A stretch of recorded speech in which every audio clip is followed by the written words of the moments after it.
Mumbai metro की शुरुआत करते हैं इस वक्त की बड़ी और अहम खबर के साथ, क्योंकि शरद पवार ने कहा है कि उन्हें अभी तक राम मंदिर का न्योता नहीं दिया गया है। शरद पवार बारामती में मीडिया के साथ बातचीत कर रहे थे। उन्होंने राम मंदिर को लेकर बीजेपी पर निशाना भी साधा है। उन्होंने कहा कि बीजेपी राम मंदिर के नाम पर सियासत कर रही है। शरद पवार ने कहा है कि बीजेपी के पास चुनाव के लिए राम मंदिर से अच्छा कोई ठोस दूसरा मुद्दा नहीं है और इसीलिए वो राम मंदिर को लेकर चुनाव के सामने जा रही है।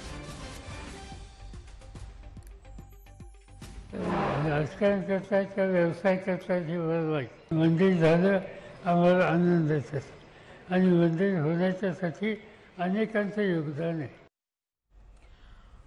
और अब बात करते हैं नागपुर में कल होने वाले कांग्रेस की महारैली की, क्योंकि कल है कांग्रेस का स्थापना दिवस और इस दिन को पार्टी ने 2024 के लिए बिगुल फूंकने के लिए चुना है।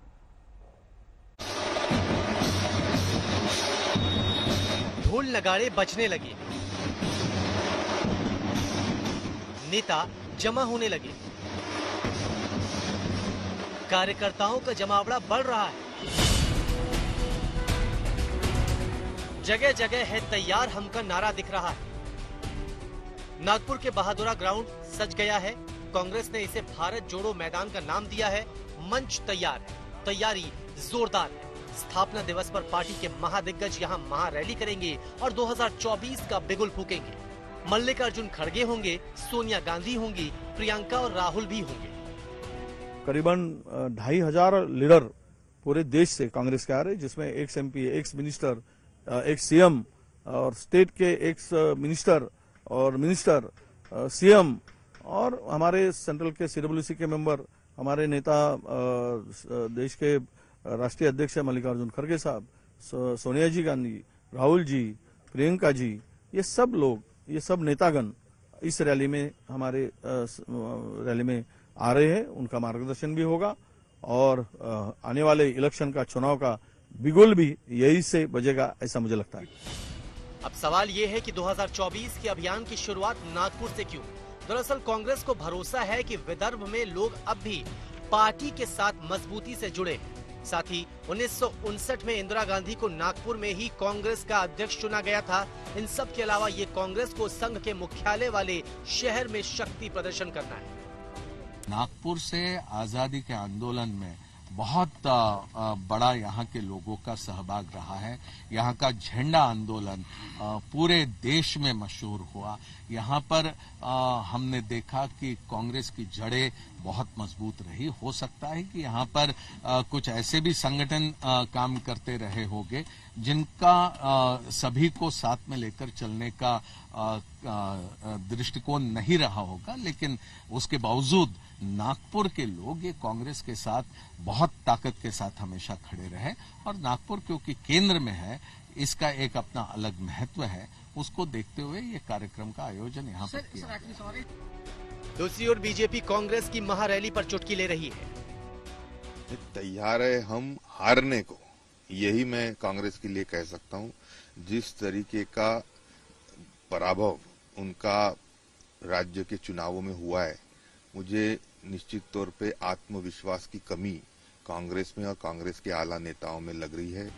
नागपुर में कांग्रेस के कार्यक्रम के लिए 3 मंच तैयार किए गए हैं। एक पर अध्यक्ष और सीनियर नेता बैठेंगे, दूसरे पर महाराष्ट्र कांग्रेस के नेता और तीसरे मंच पर दूसरे राज्यों से आने वाले नेता। इस वक्त हम नागपुर में उस मैदान में हैं जहां पर कांग्रेस का स्थापना दिवस मनाया जाना है। इस स्टेज पे कांग्रेस के सभी बड़े नेता, कांग्रेस के राष्ट्रीय अध्यक्ष मल्लिकार्जुन खड़गे, सोनिया गांधी, राहुल गांधी, प्रियंका गांधी और बाकी सारे जो नेता हैं, साथ ही साथ मेंबर ऑफ पार्लियामेंट्स और एमएलए, अलग अलग राज्यों से कांग्रेस के वर्कर्स आने वाले हैं। 10 लाख लोगों की अपेक्षा इस ग्राउंड में रखी जा रही है कि इतने लोग यहाँ पर जमा होंगे, क्योंकि आने वाला जो चुनाव है वो चुनाव कांग्रेस के लिए एक काफी महत्वपूर्ण चुनाव है, क्योंकि 138 ईयर्स पूरे करने के बाद पार्टी के लिए एक तरह से अपना प्रेजेंस को जिंदा रखने की भी लड़ाई कहीं ना कहीं इस आने वाले लोकसभा चुनाव में देखने के लिए मिल रही है। विदर्भ का जो इलाका है महाराष्ट्र का, वो कांग्रेस के लिए काफी इंपॉर्टेंट है। यहाँ से कई एमएलए चुनकर आते हैं, साथ ही साथ एमएलए भी जो एक आप कह सकते हैं कि जो मेंबर ऑफ पार्लियामेंट 2019 में एक महाराष्ट्र से आए थे, वो भी विदर्भ इस इलाके से थे। साथ ही साथ सेंट्रल इंडिया के एक लोकेशन पे इस पूरे इवेंट को रखा गया ताकि सभी वर्कर्स जो कांग्रेस के देश भर से हैं वो यहाँ पर आ पाए। आने वाले 2024 के लोकसभा चुनाव, उससे पहले ये फाउंडेशन डे किया जा रहा है ताकि एक तरह से ऊर्जा और उत्साह कांग्रेस के वर्कर्स को दिया जा सके। दूसरा पड़ाव ये रहेगा कांग्रेस के लिए कि इंडिया अलायंस, जिसमें अलग अलग पार्टियां हैं, उनके साथ एक गठबंधन जोड़ तो लिया गया है, लेकिन इसमें सीट शेयरिंग किस तरह से की जाएगी और साथ ही साथ आने वाले लोकसभा चुनाव के लिए जो मुद्दे हैं वो क्या रहेंगे, इन सारे आप कह सकते हैं कि चैलेंजेस को सामना देते हुए कांग्रेस अपना कैंपेन यहां से फाउंडेशन डे से शुरू कर रही है। अब देखना यह होगा कि आने वाले समय में उनका ये कैंपेन कितना लोगों तक पहुंचता है और इलेक्टोरली कितना सक्सेसफुल रहता है। नागपुर में कैमरा पर्सन समीर शानबाग के साथ मुस्तफा शेख, आज तक। नागपुर में क्यों हो रही है कांग्रेस की महारैली, क्या है तैयारियां? इन तमाम सवालों पर आज तक से खास बातचीत की महाराष्ट्र विधानसभा में विपक्ष के नेता विजय वडेट्टीवार ने। उनसे बात की आज तक संवाददाता मुस्तफा शेख ने। कांग्रेस स्थापना दिवस जो है वो नागपुर में मनाया जाना है। इस वक्त आप नागपुर के इस मैदान में जो तैयारियां हैं वो देख सकते हैं। कांग्रेस से महाराष्ट्र के लीडर ऑफ अपोजिशन विजय वडेट्टीवार इस वक्त हमारे साथ जुड़ रहे हैं। कितने लोगों की और कितनी बड़ी ये तैयारी की गई है?